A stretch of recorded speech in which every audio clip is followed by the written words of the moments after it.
Pagdating naman sa coin slot mga boss, so gagamit tayo dito ng ESP-E266 or Nodimco. Yan, ganyan po siya. Nasa sa inyo na kung gagamit kayo ng mga custom board para sa Nodimco. So sa Taraki Pi, pwede tayo mag-wireless, pwede rin tayo mag-wired. Yung ituturo ko lang sa inyo is kung paano i-flash dito yung ating firmware. First thing is dapat yung laptop natin mga boss. Yun nga, aside sa na-flash na natin yung ating Taraki Pi sa ating device, AW72. Pagdating sa ating coin slot, ang kailangan natin is driver nito kung wala pa kayo. So nandito na yan lahat sa ating download page. Ang driver po ng Nodimco natin is itong TH341. So i-download nyo lang po yan at i-install sa inyong Windows device. And then yung flasher naman na gagamitin natin is itong Nodimco Pi Flasher. So ang gagawin lang natin para ma-flash natin to, saksak lang natin to sa ating laptop gamit yung mga micro USB. Then yun nga, once okay yung driver mo sa Nodimco, automatic lalabas po ito sa Pi Flasher. And pipili ka na lang kung LAN or Wi-Fi yung gagamitin mo. Yung LAN, syempre, meron yung LAN module na gamit, yung W5500. Then yung Wi-Fi, ganito lang, Nodimco lang siya.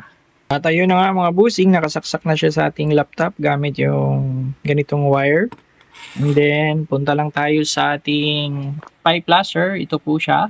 Kung naka-Windows po kayo dito sa serial port, usually ang lalabas po dito is yung COM3, COM2, something ganon, basta may COM. Pero dito kasi sa Mac, iba. Ito po siya yung USB serial 3130.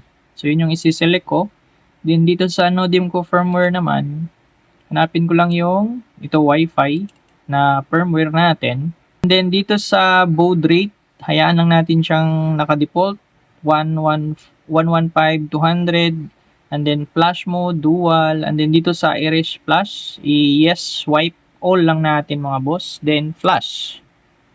So ayan, nagpa-flash na po siya, madali lang po yan, wala pa sigurong minuto, tapos na. So antayin lang natin siya na mag 100%. Ayun, so 100% na siya. At pag lumabas ng ganyan, firmware successfully flash, okay na po. And then pag tinignan natin yung ating Nodimco, gaganyan po yung ilaw niya, meaning ready for binding na po yan. Or kapag hindi umilaw yung sa inyo after flashing, pindutin nyo lang po itong reset dito para mag-reboot po siya. Okay, then ganyan na po yung ilaw niya. Then ngayon, punta ka na sa iyong admin ng Taraki Pi and then coin slot. And then add coin slot lang tayo mga boss. Malabo yata, pero add coin slot po yan. At lalabas po ito. For 10 minutes, pwede nating magamit itong binding code na to. Copy lang natin and then punta tayo sa Wi-Fi. Ito pwede ito ninyong gawin gamit yung mobile phone mga boss. Dapat may makikita tayo dito ang Taraki Pi setup. Ayan o, ito. Taraki Pi setup. Yan. Once connected ka na po dyan, tapos hindi siya nag-pop up, pero usually nagpa-pop up po talaga yan.